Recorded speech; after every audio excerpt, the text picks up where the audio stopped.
নমস্কার দর্শক বন্ধুরা, আপনাদের সকলকে স্বাগত জানাচ্ছি রেপ স্পোর্টস বাংলার এক নতুন উপস্থাপনাতে। আমি সোমনাথ এবং আজকে আমরা কথা বলবো ইস্ট বেঙ্গল নিয়ে। যদিও আজকে আমরা ইস্ট বেঙ্গল মেন্স টিম নিয়ে কথা বলবো না, আজকে আমাদের কথা বলতেই হচ্ছে ইস্ট বেঙ্গল ওমেন্স টিম নিয়ে, যারা এই মুহূর্তে আছে চায়নার উহান শহরে।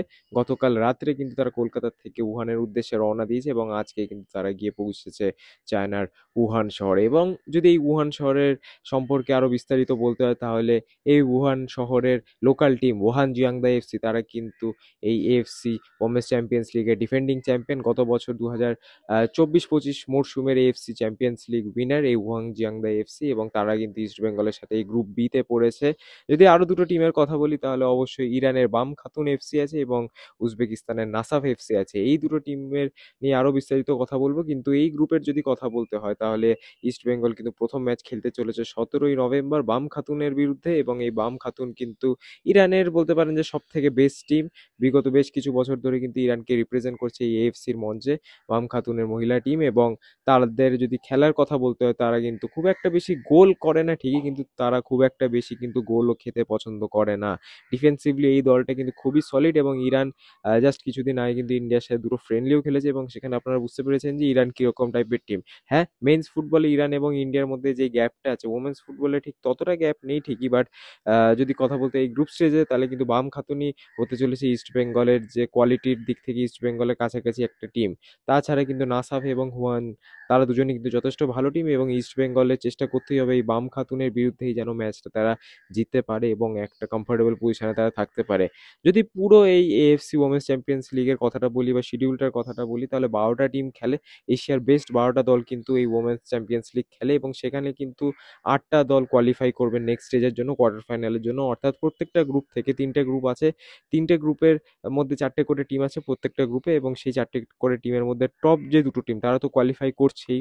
6টা টিম হয়ে গেল, দুটো দুটো করে টপ দুটো টিম, 3টে গ্রুপ থেকে 6টা টিম হয়ে গেল, এবং দুটো থার্ড বেস্ট প্লেস টিমও কিন্তু কোয়ালিফাই করবে। অর্থাৎ ইস্ট বেঙ্গলকে কিন্তু সেই 12টা টিমের মধ্যে মাত্র টপ 8টা টিমের মধ্যে থাকতে হবে, তাহলে কিন্তু ইস্ট বেঙ্গল কোয়ার্টার ফাইনালের জন্য কোয়ালিফাই করে যাবে। এবং ভারতের ইতিহাসে কিন্তু এর আগে কোনো টিম এএফসি ওমেন্স চ্যাম্পিয়ন্স লিগের কোয়ার্টার ফাইনালের জন্য অবশ্যই কোয়ালিফাই করেনি, এবং এটা সত্যি একটা বড় অ্যাচিভমেন্ট হবে যদি তারা করতে পারে। কিন্তু আগেন, এখানে কম্পিটিশন কিন্তু প্রচণ্ডভাবে বেশি, এখানে কোনো টিমই সেরম অর্থে উইক না। ইস্ট বেঙ্গলকে কিন্তু সেভাবেই ঠিক খেলতে হবে যদি তার নেক্সট স্টেজে যেতে চায়। এবং বাম খাতুনের বিরুদ্ধে কিন্তু 17 তারিখের যে প্রথম ম্যাচ, সেখানে তাদেরকে জিততেই হবে। বাম খাতুনের সেই হেভি ডিফেন্সটাকে কিন্তু ব্রেক করে তাদেরকে গোল করতেই হবে। কিন্তু এরপরে যদি পরবর্তী ম্যাচের কথা বলি, তাহলে 20 তারিখ তারা খেলবে ডিফেন্ডিং চ্যাম্পিয়ন্স ওহাং জিয়াংদে এফসি থেকে।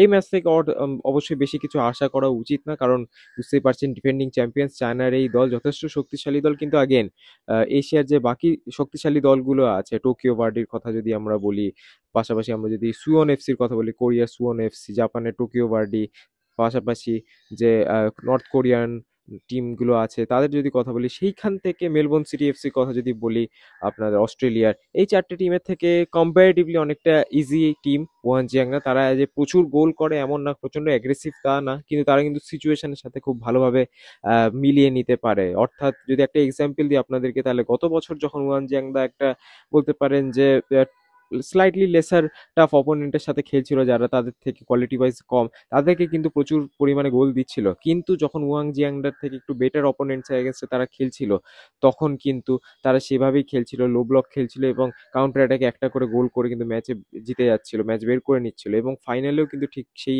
একই জিনিস হয়েছে আগের বছরের এএফসি ওমেন্স চ্যাম্পিয়ন্স লিগে যদি কথা বলি, ফাইনালে মেলবোর্ন সিটি এফসিকে তারা পেনাল্টিজে হারিয়েছে, এবং সেখানে কিন্তু ওয়াং জিয়াংডা আগেন দেখিয়েছে যে সিচুয়েশন ওয়াইজ কীরকম খেলতে হয়। এবং এই ওমেন্স ফুটবলের সিচুয়েশন ওয়াইজ খেলাটা কিন্তু খুবই ইম্পর্টেন্ট। এখানে কোয়ালিটির দিক থেকে সেরকম হয়তো আপনার বিট হতে পারবেন না, কিন্তু আপনি যদি সিচুয়েশন ওয়াইজ খেলেন, তাহলে কিন্তু আপনি অনেকটা ভালো খেলতে পারবেন। এটা কিন্তু অ্যান্থনি অ্যান্ড্রিউসকে মাথায় রাখতে হবে এই টুর্নামেন্টে যদি ভালো কিছু করতে চায়, কারণ এটা একটা বড় অপরচুনিটি। এশিয়ার বেস্ট 12টা টিমের মধ্যে নিজের জায়গা করে নেওয়া অ্যান্ড ইন্ডিয়াকে রিপ্রেজেন্ট করে, এটা কিন্তু সচরাচর এরকম অপরচুনিটি সবসময় আসে না। এই জন্য এবং ইস্টবেঙ্গল আশা করবে যে এই গ্রুপ থেকে যাতে তারা একটা ভালো জায়গায় ফিনিশ করতে পারে, কারণ গ্রুপে এবং গ্রুপ সির যদি কথা বলি, তাদের গ্রুপ কিন্তু কম্পারেটিভলি কিছুটা টাফ গ্রুপ বি এর থেকে, এখানে কিন্তু তাও জেতার স্কোপ আছে। নাসাফ এবং বাম খাতুন তারা দুজনই কিন্তু মোটামুটি ভালো টিম অবশ্যই, কিন্তু তাদেরকে হারানো যে একেবারেই অসম্ভব সেটা কিন্তু নয়। এবং আগেন আমরা লাস্ট ম্যাচ নিয়ে কথা বলবো। ইস্টবেঙ্গলে 23 তারিখ তারা খেলবে নাসাফের বিরুদ্ধে, উজবেকিস্তানের এই টিম। আগেন মেন্স ফুটবলে উজবেকিস্তান এবং ইন্ডিয়ার মধ্যে যে গ্যাপটা আছে নাসাফ এবং ইস্টবেঙ্গলের মধ্যে, কিন্তু সেই গ্যাপটা ঠিক ওমেন্স ফুটবলে আপনি পাবেন না। এবং সেটাই কিন্তু কাজে লাগাতে হবে ইস্টবেঙ্গলকে। নাসাফ এবং বাম খাতুন এই দুটো ম্যাচকেই কিন্তু টার্গেট করে চলতে হবে ইস্টবেঙ্গলের জন্য, যদি তারা নেক্সট স্টেজে কোয়ালিফাই করতে চায়। এবং এএফসি ওমেন্স চ্যাম্পিয়ন্স লিগ এটা খুবই ইন্টারেস্টিং লিগ এর দিক থেকে, কারণ আপনারা জানেন যে যেহেতু টপ টায়ার লিগ, ওমেন্স ফুটবলের টপ টায়ার একটা ক্লাব কম্পিটিশন, এই জন্য এখানে কিন্তু অ্যাওয়ার্ড মানিও অনেক বেশি থাকে। একটা থাকে ট্রাভেল অ্যালাওয়েন্স বা একটা ট্রাভেলের জন্য কিন্তু তাদেরকে আলাদা করে টাকা দেওয়া হয়, সেটা কিন্তু যথেষ্ট হ্যান্ডসাম অ্যামাউন্ট অফ মানি, $50,000। ওটা অ্যারাউন্ড আপনি বলতে পারেন যে প্রায় 45 লাখ টাকার আশেপাশে। এবং গ্রুপ স্টেজে যে খেলার জন্য কিন্তু একটা পার্টিসিপেশন ফি বলতে পারেন, বা গ্রুপ স্টেজে পৌঁছানোর জন্য কিন্তু একটা ফি তারা পাবে, অ্যাওয়ার্ড পাবে, সেটাও কিন্তু অলমোস্ট $1 লাখ। আহ, ওটা রাউন্ড অফ করলে যদি হবে অলমোস্ট 68 লাখ টাকা, 90 লাখ টাকার আশেপাশে এরকম একটা অ্যামাউন্ট। এবং যদি পার ম্যাচ তারা জিততে পারে, একটা ম্যাচ করে যদি জিততে পারে, তাহলে কিন্তু $20,000 এক্সট্রা দেওয়া হবে। $20,000 যদি রাউন্ড অফ করে বলি, তাহলে ওই 17 থেকে 18 লাখ টাকার মধ্যে, তাহলে অল ওভার আপনি বুঝতে পারছেন ট্রাভেল অ্যালাউন্স প্লাস গ্রুপ স্টেজে পার্টিসিপেশন প্লাস যদি কোনো ম্যাচ জিততে পারে, অল ওভার একটা কিন্তু 1.5 কোটি টাকার মতো একটা হ্যান্ডসাম অ্যামাউন্ট অফ টাকা এখানে জেতার কিন্তু অপশন অবশ্যই আছে। এবং কোয়ার্টার ফাইনালে কোয়ালিফাই করলেও কিন্তু আলাদা আগেন একটা $80,000 একটা বড় রিওয়ার্ড আছে।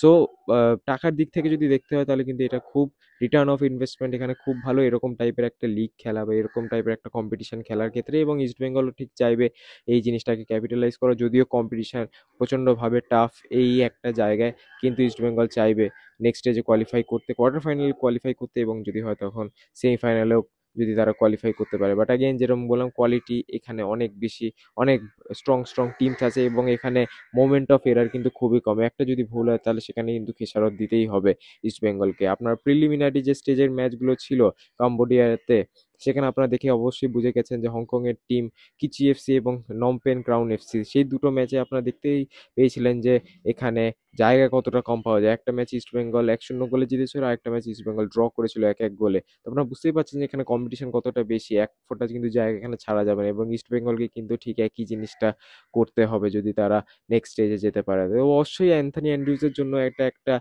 বড় পরীক্ষা হবে। এবং যদি অ্যান্থনি অ্যান্ড্রিউজের কথা বলি, তার আগেও কিন্তু মানে এই কম্পিটিশন আগেও কিন্তু Anthony Andrews AFC champions league খেলেছে, তখন যদিও এটা অন্য একটা নাম ছিল, বাট আগেন ওমেন্সদের এএফসি কাপ তিনি খেলে এসেছেন গোকুলামেরও, এবং তখন কিন্তু যথেষ্ট ভালো একটা পার্টিসিপেশন করেছিল গোকুলাম কেলা, থার্ড হয়েছিল তারা সেইবারের এএফসি কাপে, ওমেন্স এএফসি কাপে। বাট তখন ফরম্যাট একটু আলাদা ছিল, এতগুলো টিম খেলতো না এএফসি কাপে, ওমেন্স এএফসি কাপে। বাট এখন কিন্তু কম্পিটিশনটা অনেক বেশি কম্পিটিটিভ হয়ে গেছে, এবং প্রত্যেকটা টিমই কিন্তু এখন কোয়ালিটি ওয়াইজের দিক থেকে যদি দেখতে হয়, তাহলে কিন্তু অনেকটাই এগিয়ে আছে। ইস্ট বেঙ্গলকেও ঠিক সেই জিনিসটা করতে হবে। এবং পাশাপাশি একটা আপডেটও আছে, আপনারা যদি না জানেন, তাহলে সম্ভবত সঙ্গীতা বাসফোর মনে হয় ইস্ট বেঙ্গলের সাথে চায়নায় যায়নি, এবং তিনি হয়তো এএফসি যে ওমেন্স চ্যাম্পিয়ন্স লিগ আছে সেই ম্যাচগুলো মনে হয় তিনি মিস করতে পারে। তিনি এখন আছে ইন্ডিয়ান ক্যাম্পে, সেখানে তিনি ভারতের জন্য খেলছে, ভারতের ম্যাচের জন্য প্রস্তুতি নিচ্ছে। সেটা একটা বড় ধাক্কা হতে পারে মিডফিল্ডে, কারণ সঙ্গীতার মতো একটা এক্সপিরিয়েন্স প্লেয়ার যে ইন্ডিয়ার হয়ে খেলেছে, থাইল্যান্ডের মতো টিমকে হারিয়েছে, তার গোলে কিন্তু থাইল্যান্ডকে ইন্ডিয়া হারিয়েছিল। এবং এরকম একটা এক্সপিরিয়েন্স যখন মিডফিল্ডে থাকে না, তখন কিন্তু একটা অসুবিধার সম্মুখীন অবশ্যই হতে হয় টিমকে। তো এটা একটা আপডেট, সম্ভবত হয়তো সঙ্গীতা বাসফোর থাকছে না ইন্ডিয়ার, সরি ইস্ট বেঙ্গলের এই ট্যুরে। বাট হ্যাঁ, বাকি যে ইস্ট বেঙ্গলের প্লেয়ার আছে তারা যথেষ্ট ভাবে পোটেন্ট, যথেষ্টভাবে ভালো খেলতে পারে, তাদের এক্সপিরিয়েন্স আছে বড় ম্যাচ খেলার। এবং আশা করবো যে ইস্ট বেঙ্গল হয়তো ভালোই খেলবে এই এএফসি ওমেন্স চ্যাম্পিয়ন্স লিগের কম্পিটিশনে। আপনাদের জন্য আজকের ভিডিওটা এতটাই। যদি আরো কিছু জানতে হয় এফসি ওমেন্স চ্যাম্পিয়ন্স লিগের ব্যাপারে, তাহলে অবশ্যই কমেন্টসে আমাদের জানাবেন। আমরাও সেই ভিডিও নিয়ে অবশ্যই আপনাদের সামনে আসবো। এবং আজকের ভিডিওর জন্য এতটাই। যদি ভালো লাগে অবশ্যই লাইক করবেন, চ্যানেলে যদি নতুন হন তাহলে অবশ্যই সাবস্ক্রাইব করবেন। আপনার সাথে দেখা হবে পরবর্তী ভিডিওতে, ততদিনে ভালো থাকবেন, সুস্থ থাকবেন, এবং নমস্কার।